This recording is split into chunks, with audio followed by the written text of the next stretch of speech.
been busy working all night, and I'm telling everybody I'ma get it right. They know what I'm living like. I've been busy going all out, and I'm telling everybody Good morning, everybody. Day 2 of the Big Bet Mix. I promised you guys yesterday, maybe the other day, that I was going to teach you how to squeeze and what the hell squeezing is, and also how you can use squeezing as part of your strategy in some of the draw games, okay?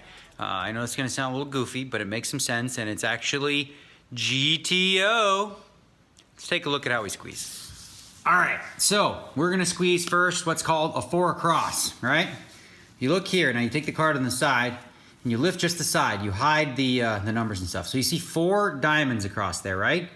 So that means that this is a 9 or a 10, okay? And the way to, like, you can even go a little further is you can look on one side and go, okay, so there's nothing on the middle. That means it's a 9. Hey, we got a 4 across. If it was a 10, you'd see a dot in the middle on both sides. Now let's look at a 3 across. So a 3 across could be a 6, 7, or an 8. 3 across is, you see 3 diamonds across. And now if you want to squeeze even further, you go to one side. Okay, we see a pip, right? So we know it's not a 6 now. It's either a 7 or an 8. And we see that side, all right, we got a 7.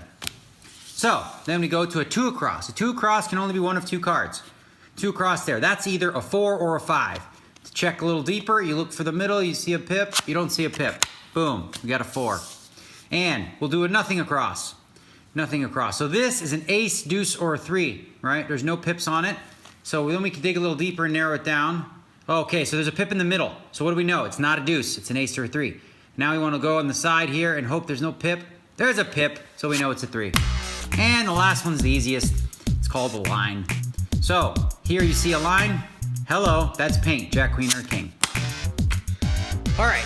So now you know how to squeeze. The question is, what the hell is the point, right? Well, for the most part, it's just mental masturbation. It's just like a little extra suspense so that you can, like, you know, prolong your agony or your success when you catch your card. And it's very common amongst most players. But there's actually a practical purpose for it in some formats, especially draw games like Deuce to 7.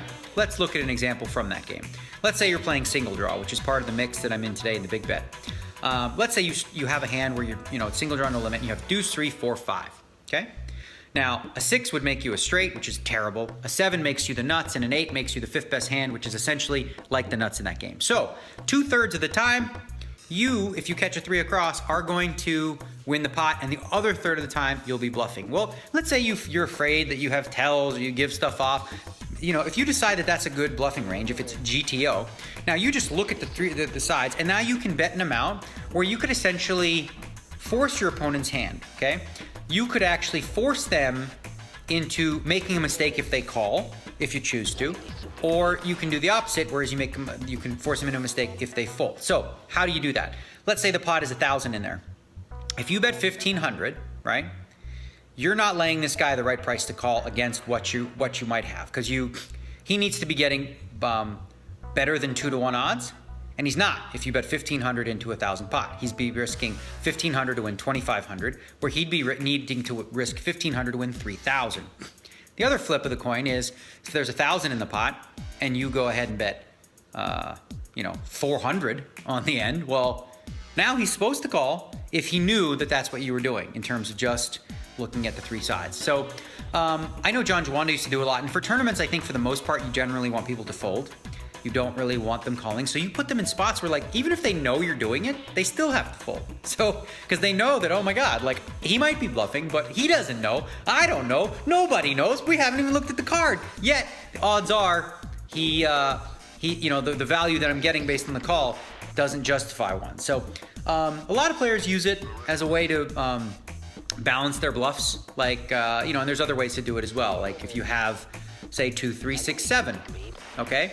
And then you catch a 3 across. Well, that's not a good sweat for you because, it's going to be a 6, a 7, or an 8. So 2/3 of the time you're going to miss and you're going to pair. But you know what? You should be bluffing a little bit sometimes with high pairs. So this wouldn't be a bad spot to do it because sometimes you're going to be like, oh, you called? Hang on a second. Oh, never mind. I have an 8. So anyway, lots of fun. I've had a lot of fun playing this Big Bet Mix. We're doing really well. It's, what time is it? 1:15. Making arrangements for the 3 lucky winners. If you missed yesterday's vlog, go check it out. I just gave a spoiler away. And I think today is going to run pretty quick. We're down to 37 players already, pays 30 spots.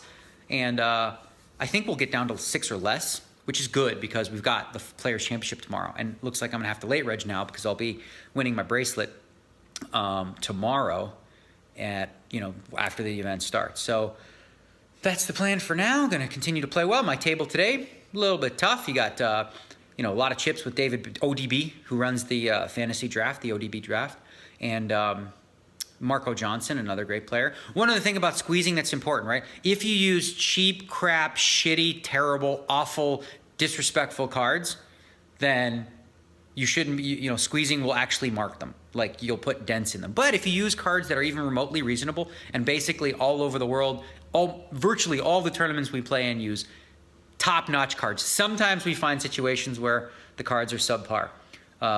But no, that wouldn't last for people. The organizers know that you just can't offer crappy cards, so they don't allow that to happen for too long because it's important. I mean, for player integrity, especially with a lot of guys who have sharp eyes. If they start marking certain spots on the cards, they can take advantage, and we don't want to see that happen in tournaments that we play or even in cash games. So make sure you get yourself a good set of plastic cards. I recommend Chem cards. These things are just. Chem are the best, I think. I don't know. I don't know if there's a better company that makes cards than Chem cards.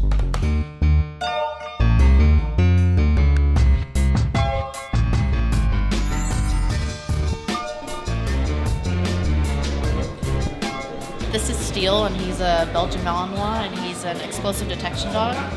Explosive. Not a drug dog. So, do you have some C4 where we could do a demo? I actually do hide stuff out here for him, and I was in the process of actually going and taking him and training with him. So.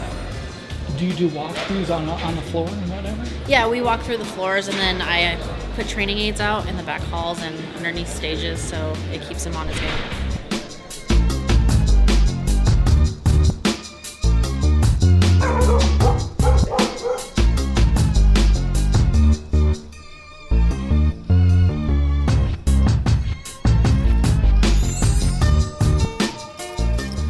Upon request, we're giving hugs. All right, that's what you wanted, a hug? A hug and a picture. Hug and a picture. But Which I want one on my first? phone though. Okay, well, let's do the hug. All right, there we go. I'm not letting go.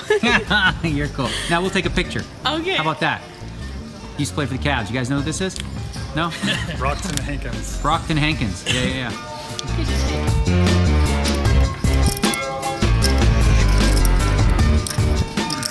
Looks like bubble time. Jason Mercier, Ryan in the big bet. How much we got over there? I'm just sitting out hoping that Jerry doesn't bust me. Okay, sounds good. Very good. So that's the situation right now. 31 left, 30 get paid, 112,000 up top.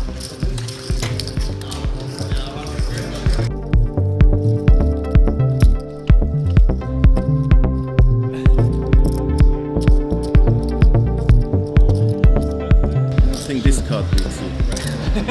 Not this one, this one. Actually, both cards beat you. Both cards is not between for sure. For sure, both of them. You pick one card. What a game.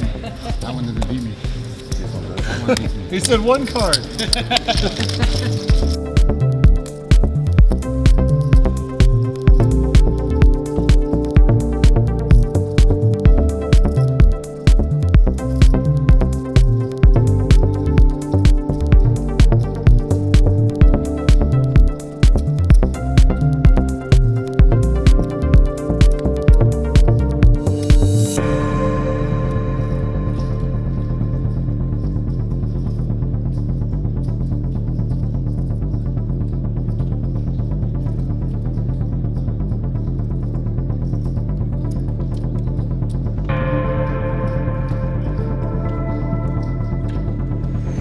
All right, end of first break. We are officially in the money. It's like 27 players left.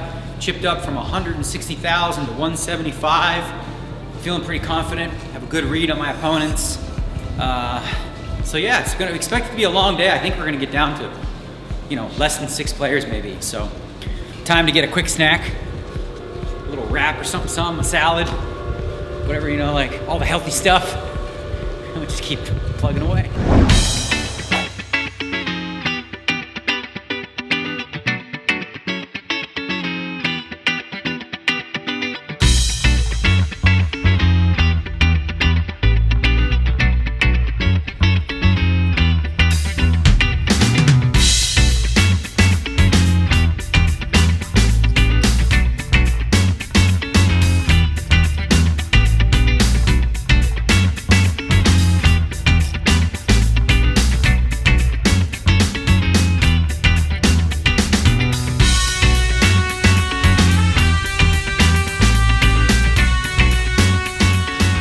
Down to 17 players, my chip stack headed in the wrong direction.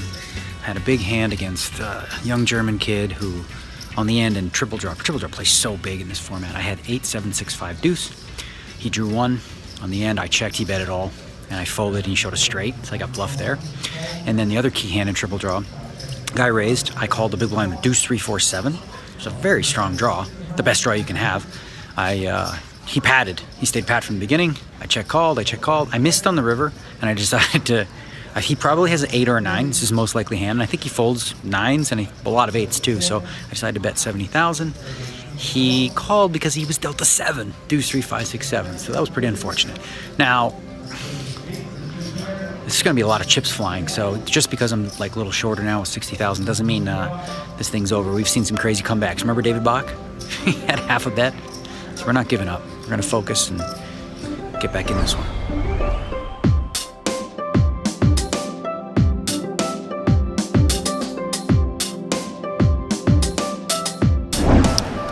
All right, this one might take a little bit while to chop. There's a big flop, 3 ways.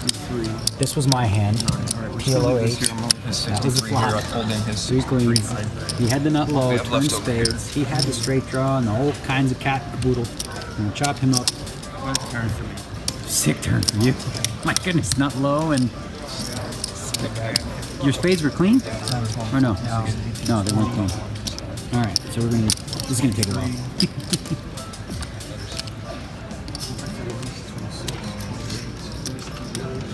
This is what we're going for. Matter because we chop in that one. Get some leads.